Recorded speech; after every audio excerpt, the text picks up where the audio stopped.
on everyone. So Austin Reaves continues just an incredible level of efficiency.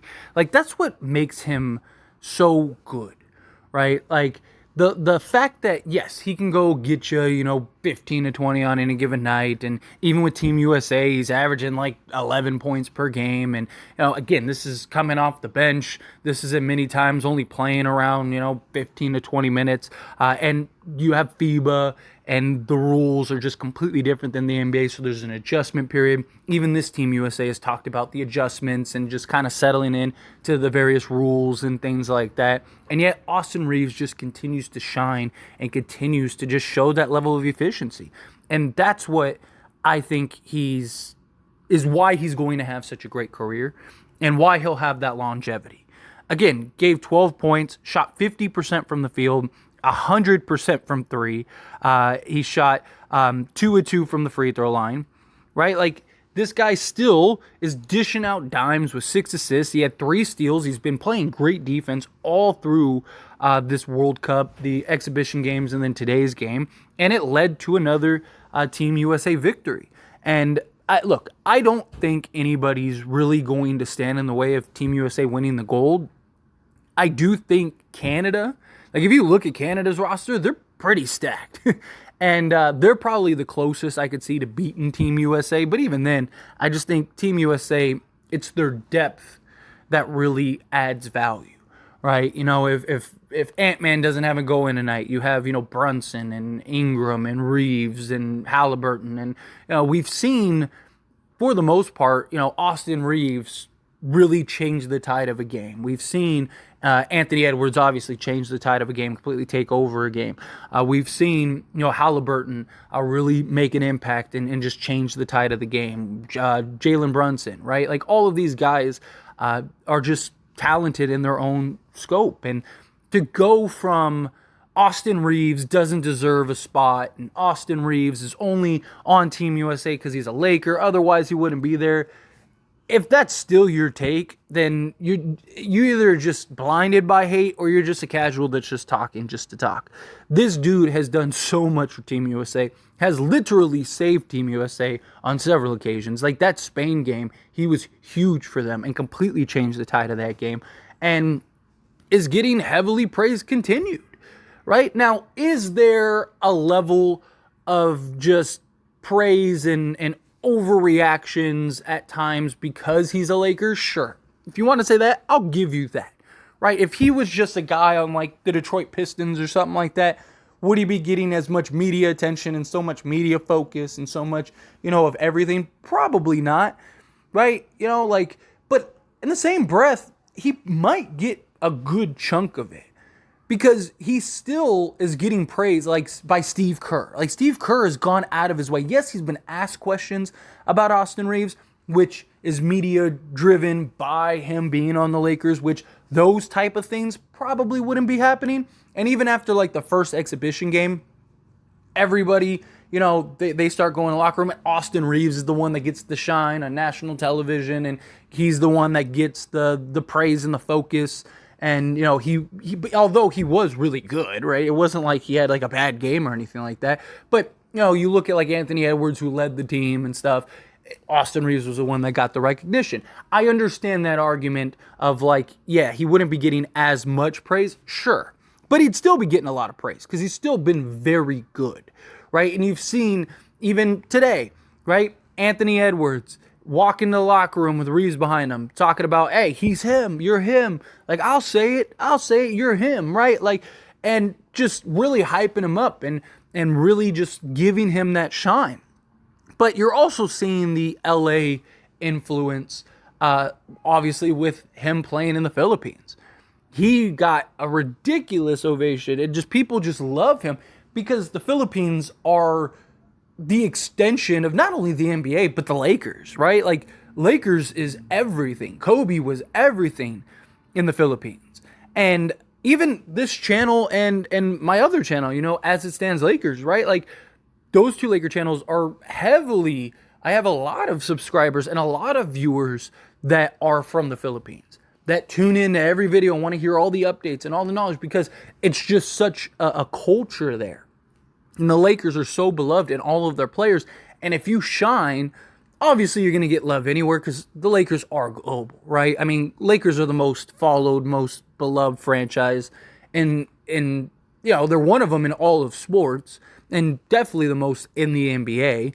So everywhere you go, you're going to get that level of praise, especially if you're a good player, which Austin Reaves has proven that he is. Austin Reaves has absolutely earned his nod and playoff and his roster spot for Team USA.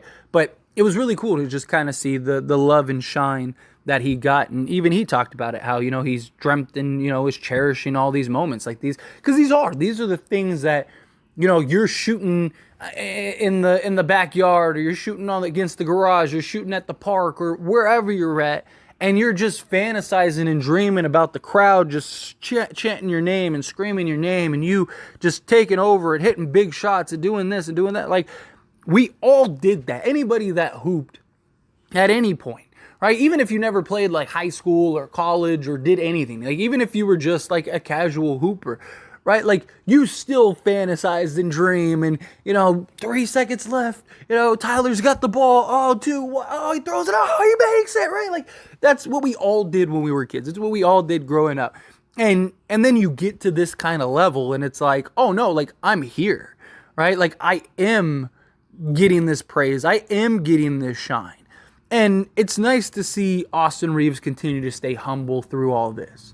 Right, that the praise and the recognition and the fame and all that stuff that he is building isn't going to his head, and he's not starting to talk all big. Like, you see him, he's like, dude, I'm just chilling. Like, I stay home, I play video games, I don't drink, I don't smoke, I don't go out, I don't do anything. Like, it's just me and basketball, and I love that. And that's why I think he's going to have so much success, and why I do believe he's going to continue to get better, because he just wants to be the best player he possibly can. He's not with all the noise. He's not with all the distractions. And it's great to see those kind of guys that are just locked in. You look at a guy like James Harden, who has all the talent in the world, man, and this dude is ridiculous, right? Like, all-time great level. And before playoff games, he's in Vegas drinking and gambling and, hanging out at the strip clubs and all that stuff. And, like, there's nothing wrong with that. If you want to, like, live your best life, go do your thing. But there's a time and a place. If you want to do that in the off season, fine. If you want to do that in between, like, a break, fine. But, like, then he shows up and he's 2 of 15 from the field, and the Sixers end up losing. Or when he was on the Rockets end up losing. Or the Nets. Like, the guy just completely disappears. And it's like, why is he so bad in the playoffs? And it's because his focus is on everything but the game of basketball. And then you see a guy like Reaves, who he had to grind. He had that chip on his shoulder, right? He came in the league not at 18, right? He went undrafted, bet on himself, went to the Lakers when he could have gotten drafted by Detroit, but said, no, I need an opportunity in which I can bet on myself and get this praise. And he did it. He delivered. It's not like he's some bum that just like is getting all this There have been plenty of players on the Lakers throughout the course of the Lakers' history that never got the type of praise that Austin Reaves has got, because they weren't good enough. Like, you look at guys like Smush Parker, got a ton of headlines, got a ton of recognition, but for the wrong reasons, not because he was great like Austin Reaves. Like, it's just, there's levels to this, and he's living up to the hype. He's continuing to show and display that, like, no, he really is this guy. He's a basketball player. Is he going to be an all-time great? Who knows, right? Could he be a Hall of Famer? Sure, right? Like, I mean, there's plenty of guys. Look at guys like Manu. Right, go look at Manu's stats. But it was his impact and the way he approached the game and the way he played the game and the impact he had when he was on the court and off the court and all those things. Now he's in the Hall of Fame, winning championships, all of that. Austin Reaves could have that same level of impact, right? Like, he could be a Hall of Famer. Is he going to be a top 5 player in the league? Probably not, right? Like, but could he be a very good, like, all-star level player? Absolutely. I think he will this year. Right? And that doesn't necessarily mean that he'll make an all-star team. Every year, there are the snubs, right? There's an entire list of, 5 to 7 players that should have been all-stars that ended up getting snubbed. Austin Reaves, I believe, could be on that list. And the only reason I don't think he would be an all-star is because of the amount of guards there are, especially in the Western Conference, right? Like, that's the one conference where it's just, like, stacked with guards. right? Like if he was in the East, I think he'd have a real shot. I think he'd have a real chance. But, you look at like Steph and Morant and, you look at all of these just very talented rosters in the Western Conference, and it's just like, good luck, right? It's like, it's tough. It's tough. Anthony Edwards, right?